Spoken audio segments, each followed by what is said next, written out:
story you are about to hear is true. Only the names have been changed to protect the innocent. Fatima Cigarettes, best of all long cigarettes, brings you Dragnet.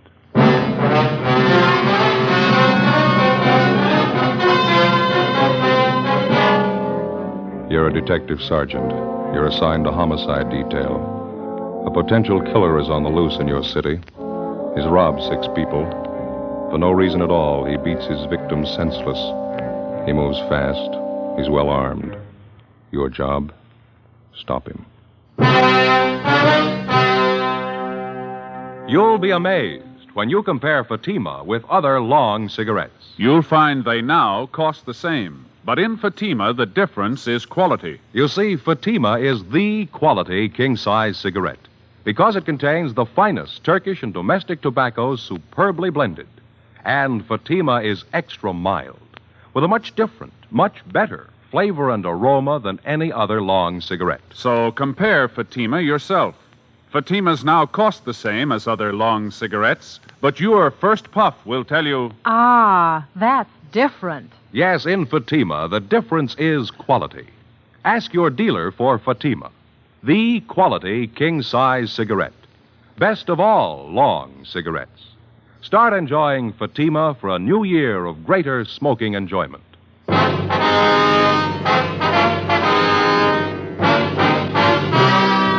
Dragnet, the documented drama of an actual crime. For the next 30 minutes, in cooperation with the Los Angeles Police Department, you will travel step by step on the side of the law through an actual case transcribed from official police files. From beginning to end, from crime to punishment, Dragnet is the story of your police force in action. It was Thursday, March 8th. It was windy in Los Angeles. We were working the night watch out of homicide. My partner's Ben Romero. The boss is Thad Brown, chief of detectives. My name's Friday. I was on the way back from the record bureau. It was 11:45 p.m. when I got to room 42. Homicide.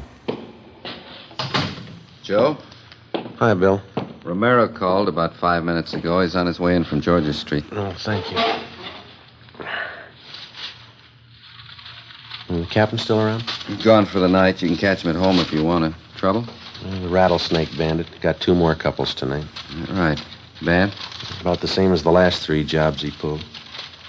Pretty vicious. Gave the victims a bad going over. Who are they? Young salesman, his girlfriend. They were parked up in the Silver Lake area. Bandit robbed him. When he didn't find enough money in the young fellow's wallet, he pistol whipped him, messed him up quite a bit. Why'd he do that? Oh, there's no reason for it. The young girl in the car had an engagement ring on. She offered to hand it over. The bandit pulled her out of the car, punched her in the face, hit her quite a few times. Guy just seems to be looking for blood, that's all. No leads on him, huh? No, not so far. It looks like I'm out. Have you got any aspirin, Bill? Yeah, I got a fresh bottle this afternoon. Lousy headache. I've had it all night. How about the thief's M.O.? The same, huh? Well, it has been so far. He works the outlying districts, parking areas. Doesn't seem to be any reason at all for these sluggings. The victims all agree on that. No provocation at all. The guy just seems to get a kick out of punching in somebody's face. 2 pills in it? Oh, yeah, that's fine, thank you. Boys in robbery turn up anything? No, neither have we.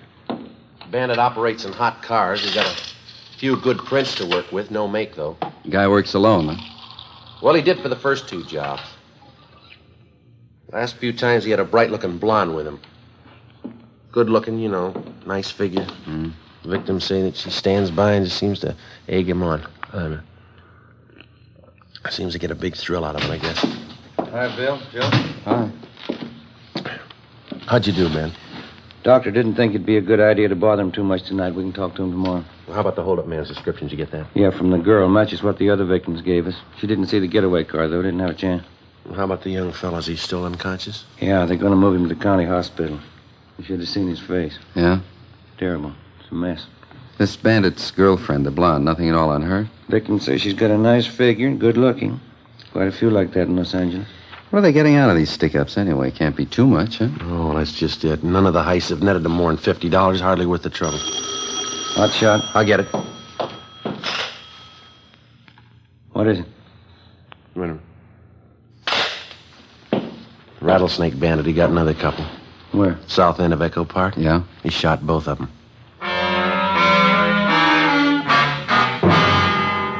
Together with Cummings and McCready from Homicide, Ben and I drove to the scene of the holdup and shooting in the Echo Park area.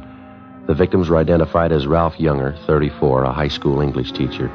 He'd been beaten severely about the face and neck and shot once through the right shoulder. His companion was a Thelma Donovan, 26, a grade school teacher. She'd been shot through the temple just above the eyes. She was still alive, but in a critical condition. We questioned Ralph Younger briefly before he was removed by ambulance to the Georgia Street Receiving Hospital. His description of the holdup man tallied exactly with that of the Rattlesnake Bandit. He also gave us the description and license number of the getaway car. We got out a broadcast and an APB. A routine check of the area failed to turn up any leads. 11 a.m. the next morning, Ralph Younger told us the story from his hospital bed. I was teaching Thelma how to drive, Sergeant. We were going along that side street when the sedan pulled up, forced us over to the curb. And your friend, Miss Donovan, was sitting in the driver's seat then? That's right. I got out on my side and started over to ask this fellow what he was doing, crowding us like that. He rushed up to me and started slugging me in the face with his gun. I went down. Mm-hmm. What did Miss Donovan do? She started hollering for help. The hold-up guy ran over and shoved his gun at her. He had it pointed at her head. And he grabbed Thelma's purse and started looking through it. For money, I guess. Mm-hmm. Say, would you mind moving this pillow over a little bit? Sure, betcha. Oh, there we are. There, how's that, okay? Oh, under the shoulder, please. All right. Yeah. There you are. That's fine. Thanks. Were you lying on the street while all this was going on, Mr. Younger? No, he yanked me to my feet, made me stand by the car with my hands up. Thelma was crying. The hold-up man looked through her purse, and then he said, "Who are you trying to kid, lady? You got more money than this." Thelma told him the truth. It was all she had, $3. What happened then? He shoved the barrel of the gun against her head, right here by the temple. Then I heard the gun go off. Thelma fell over in the seat. Wasn't any reason for it. No reason at all. He just shot her. What did you do then? Do you remember? I jumped for the man. I wanted to kill him right there. He turned and fired the gun at me, hit me right here, below the shoulder. Mm-hmm. Then he ran out and got in his car and drove off. There was a blonde girl with him. I got a good look at her. Blonde, pretty, attractive. Mm-hmm. Well, is there anything else about the man's description that you might have forgotten to tell us last night? No, I don't think so. I gave you the license number of his car. Can't you find him that way? It was a stolen car, Mr. Younger. He took it from one of his other victims. It was found out in Wilshire this morning. Abandoned. I only wish I'd got my hands on him. Poor Thelma. How is she, do you know? Well, there's no late report. Maybe you better check with the doctor, huh? Yeah. Hey, before you go, would you mind ringing this button here? It's for the nurse. The shoulder's giving me trouble again. Yeah, okay. Well, thanks very much, Younger. Sure hope that shoulder of yours gets better. I hope so. Goodbye. We'll be checking with you later on. Yeah, okay. Come on, Ben.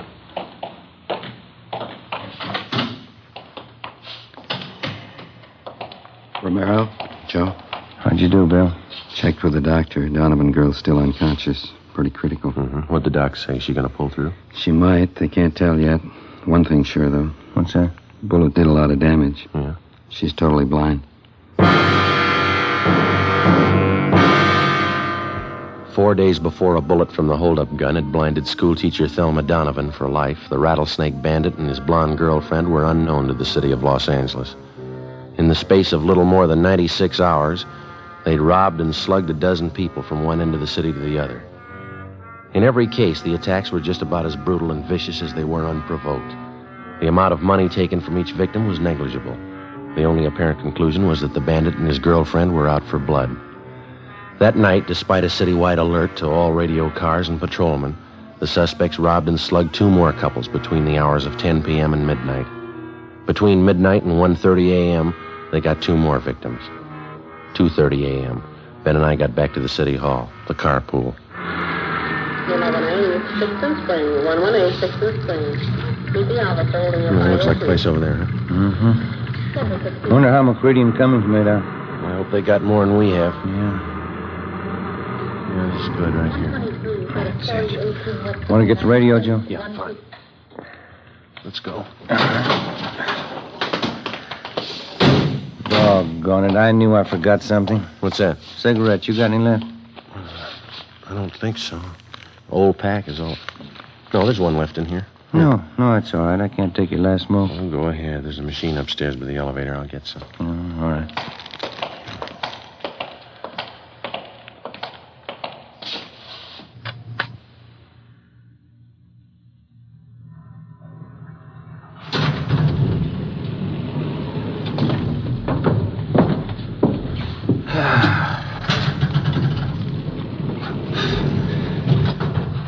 I sure better get these shoes half soled. Be walking around in my stocking feet pretty soon. Well, you just got them a couple of weeks ago, didn't you? Yeah, that's right. Tops are as good as new. Soles of the darn things went just like that. No wonder they had them on sale. Yeah.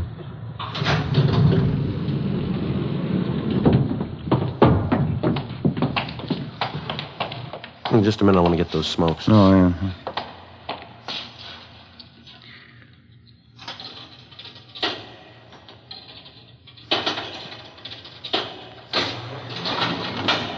Skipper say he was going to stay around? Until about 2, yeah. He's probably gone by now.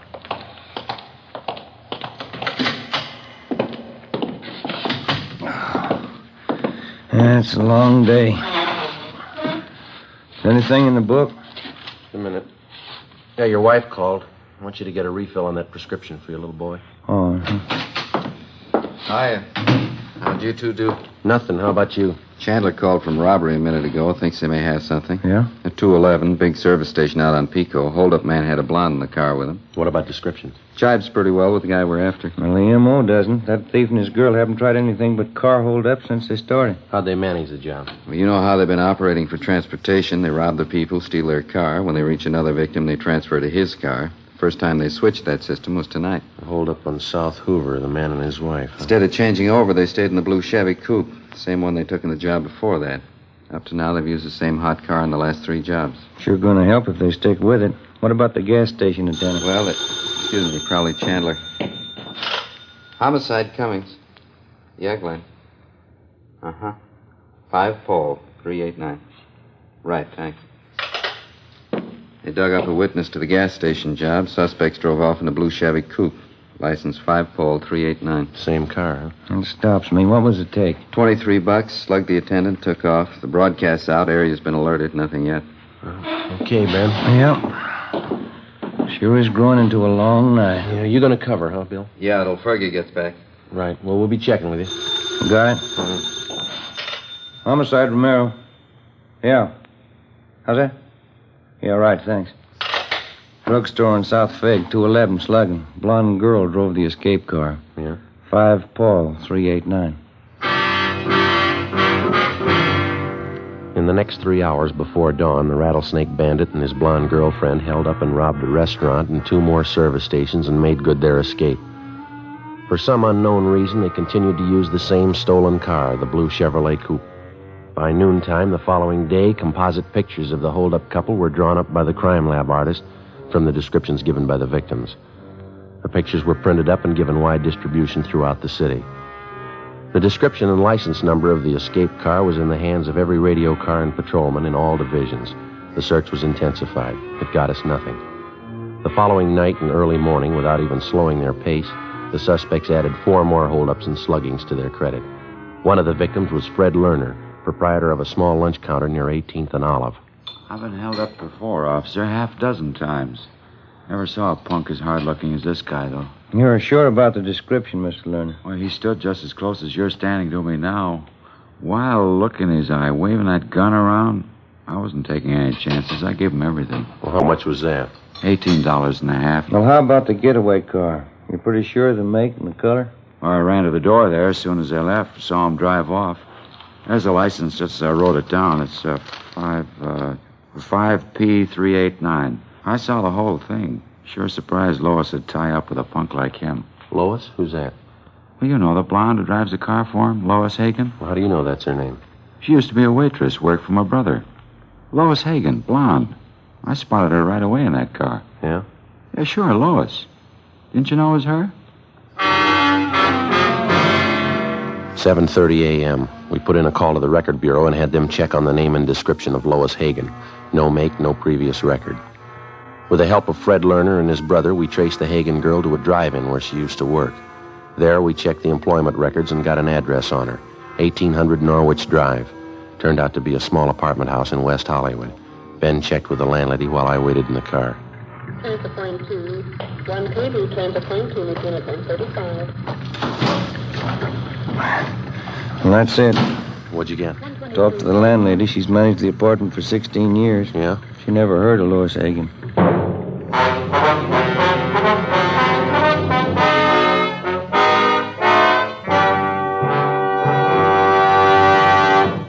You are listening to Dragnet, authentic stories of your police force in action. And now, here's an authentic report from Fatima Cigarettes. 1949. Fatima more than doubled its smokers coast to coast. 1950. Another record-breaking year, with more long cigarette smokers insisting on Fatima quality than ever before. In 1951, enjoy Fatima quality yourself. Yes, friends, in Fatima, the difference is quality. Quality of tobaccos, the finest Turkish and domestic varieties, extra mild and superbly blended, to give you a much different, much better flavor and aroma. Quality of manufacture. Smooth, plump cigarettes rolled in the finest paper money can buy. Quality, even to the appearance of the bright, clean, golden yellow package, carefully wrapped and sealed to bring you Fatima's rich, fresh, extra mild flavor. Compare Fatima yourself. Fatimas now cost the same as other long cigarettes, but your first puff will tell you, Ah, that's different. Yes, in Fatima, the difference is quality. Start enjoying Fatima for a new year of greater smoking enjoyment. Insist on Fatima, the quality king-size cigarette. Best of all long cigarettes.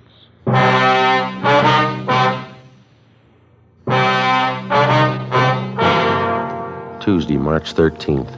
That night and the one following, the Rattlesnake Bandit and his blonde girlfriend, supposedly Lois Hagen, continued their campaign of holdups and sluggings. They robbed 2 liquor stores, an all-night cafe, a cigar shop, and 2 more service stations. In each case, the descriptions of the suspects and their getaway car was the same. Routine investigations got nowhere. Ben and I went to work checking out the thin lead that we had on the girl known as Lois Hagen. After 3 days of pounding the pavement and asking questions, we found 2 former waitresses at drive-in restaurants who had worked with Lois Hagen. Both of them gave us addresses where they thought the Hagen girl had lived at one time. One of them was a phony. It was a vacant lot. The other panned out. It was a rooming house out in the Boyle Heights district. The manager told us that the Hagen girl lived there 2 years before. She told us that as far as she knew, the girl's mother, a Mrs. Ernestine Hagen, still ran a small French laundry on South Hobart Boulevard. We found Mrs. Hagen working in her shop. She was a small, thin woman with gray hair. Yes, I have a daughter, Lois. What's the matter? I'd like to talk to her, Miss Hagen. Do you know where we can locate her? Probably sounds funny to you. I haven't seen my daughter in 2 years. Well, do you have any idea where she's living, ma'am? No, she's not much of a daughter. We didn't get along. As I say, 2 years ago, we had an argument. She left me. Never wrote a letter. I just don't know. I see. I heard she was living in Detroit for a while. I guess she's back here now. One of my lady friends, Mrs. McCormick, saw Lois shopping out in Hollywood. That was about a month ago. Mm-hmm. How old is your daughter, Miss Hagen? She'll be 20 next month. She looks older than she really is. Would you excuse me, please? My flat iron back here. I have it heating. Certainly, ma'am. Do you have a copy of the composite picture of the girl? Yeah. Yeah, it's right here. Okay. I didn't realize it was getting so late. I have this rush order to get ready by 4 o'clock, officers. If you want, you can come back here. We can talk while I get it out. All right, ma'am. Thank you. Come on. There's a chair there, if you like. Oh, thank you. Seems I'm always so busy lately. I used to have some fine help. not so easy to find anymore. This iron seems awful hard. It's all right. I wonder if you'd mind looking at this picture, ma'am, this one here. Yeah, all right. Looks something like Lois. You're looking for her, is that it? She done something again? Well, we're not sure, ma'am. Has she been in trouble before? I can't be more ashamed of her than I already am. Yeah, she's been in trouble before. She was nothing but trouble. My only child. Her father died when she was a baby, but I guess she needed a father. I couldn't do anything with her. Was your daughter ever in any serious trouble? With the police, I mean? I don't know, maybe. She was. I didn't hear about it. And I tried to understand her. We never got along. I don't know. This makes me sick to think about it. Well, how about her friends, Mrs. Hagan? I mean, her recent friends. Do you happen to know any of them? No. Lois never brought them home. I knew they were tramps. I heard the way the neighbors were talking. Trampy fellas, trampy girls, drinking, doing things. You know, she didn't learn those things at home. What was Lois' last known address? Do you have any idea at all? Place in Boyle Heights, the boarding house. It's the last I heard of Lois. She never wrote a letter. That's another thing. Yes, ma'am. She could have had the best education any girl could want. I worked 12 years in the laundry here to give it to her. I sent her to the convent. Even the nuns couldn't do anything with her. She only sassed them back. She finally quit altogether. I don't know. Can you think of anybody who might know where your daughter is? Maybe one of your relatives? Yeah, we don't have any relatives here. I have a brother in Ohio, that's all. His lace blouse is an awful lot of trouble. Would you pull out that plug, Sergeant, please? Yes, ma'am. I wonder if you have a picture of your daughter that we could borrow. We'll see that it's returned to you. Yeah, all right. I got lots of pictures of Lois. She's a pretty girl, you know. Looks quite a bit like me when I was young. Yes, ma'am. Well, thanks very much for your time. Even the nurses at the hospital said it when Lois was born. Beautiful child. Certainly strange, isn't it? How's that? When they're babies, they all look so clean and so good. Yes, ma'am. What happens to them? Before we left Mrs. Hagan, we got a photograph of her daughter, Lois, and then we drove back to the office. We spent the rest of the afternoon showing the picture to several of the robbery victims. All of them identified the Hagan girl as the bandit's accomplice. We got out a supplementary broadcast. That night, the holdup couple failed to put in an appearance. The following night, the same. Not a sign of them. Still no sign of the escape car either. Where they might be hiding out, we had no idea. The search went on. Repeated checks through the stats office and the record bureau failed to turn up any new leads. We stayed on it. 4 nights later, the still unidentified holdup man and Lois Hagan started in all over again. 2 drugstore holdups, 2 robberies of couples in parked cars. All of the victims were beaten senseless. Monday, March 19th, 8 a.m. Joe?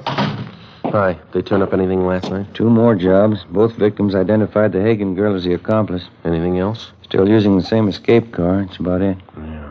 Well, we're no closer than we were a week ago, huh? I checked the hospital on the druggist they slugged. How's he doing? I don't know yet. Still unconscious. I get it. Homicide, Friday. Yeah, Mike. Where? Yeah, right away. What have you got? 32R. They're out on 18th and Hill. Yeah? The holdup car. They just spotted it. 8:20 a.m. Together with Cummings and McCready, we drove out to 18th and Hill, where the officers in Unit 32R had the holdup car staked out. It was parked in the back of a large service station on Hill Street near the corner of 18th. We talked with the manager, and he told us that a blonde girl answering Lois Hagan's description had left the car there earlier that morning just to have the distributor fixed and the battery recharged. She told him that she'd called for the car early that night.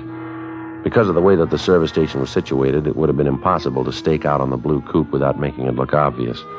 We explained the setup to the manager and made arrangements for Ben and I to pose as employees. That way we could keep a close watch on the car until the suspects called for it. Cummings and McCready holed up in a coffee shop directly across the street. 2 teams of men from robbery covered from their vantage points. Ben and I took up our posts as supervisors of the station's 10-minute car wash.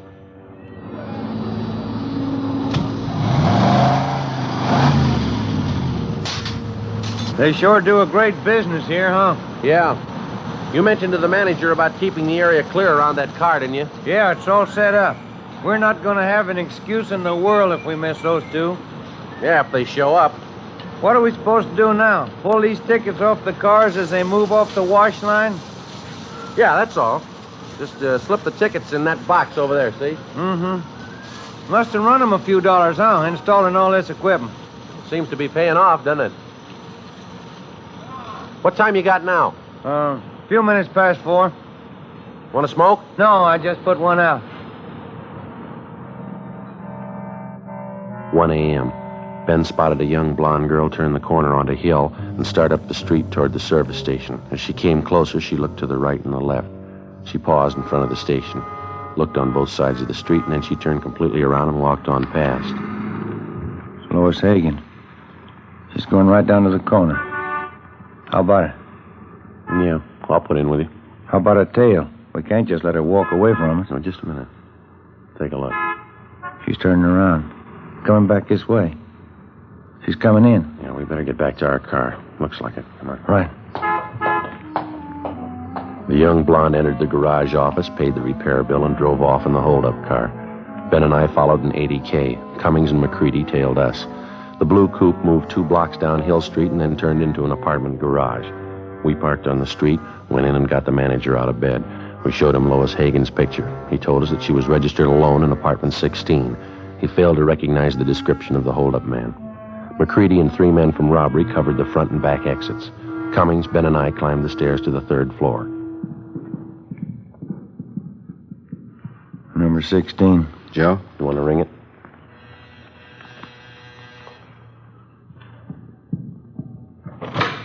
Yeah? Sorry, ma'am.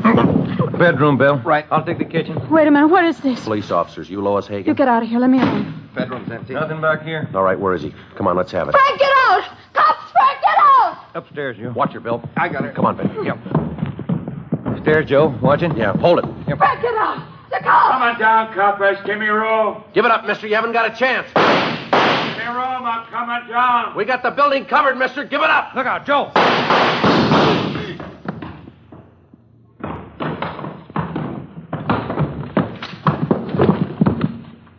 I'll get his gun. How is he? Dead. Joe, Ben, you all right? Yeah, Bill. You want to take the girl downstairs? Let me see him, please. Frank? Frank?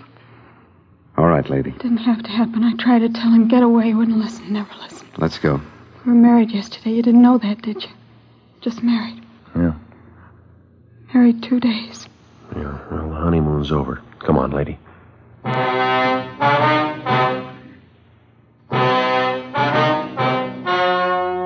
story you have just heard was true. Only the names were changed to protect the innocent.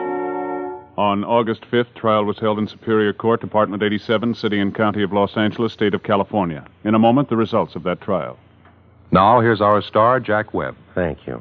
Here's an invitation we just received from New York's famous Stork Club. Host Sherman Billingsley asked us to pass it on to you Dragnet listeners who have television sets. It reads, Fatima, best of all long cigarettes, cordially invites you to see the Stork Club on television beginning this week.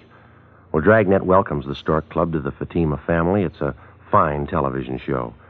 You know the Stork Club recommends only the best, and as Sherman Billingsley says, in long cigarettes, that means extra mild Fatima. You can judge that yourself, just as I have, by comparing Fatima with other long cigarettes. Buy a pack of Fatimas. You'll find they now cost the same, but in Fatima, the difference is quality.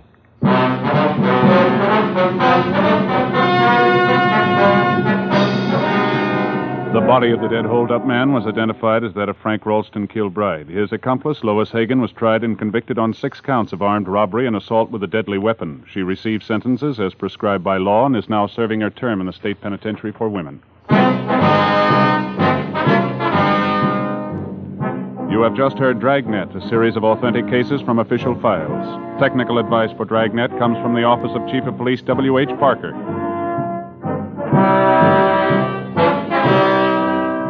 Fatima Cigarettes has brought you Dragnet, portions transcribed from Los Angeles. We the People is next on NBC.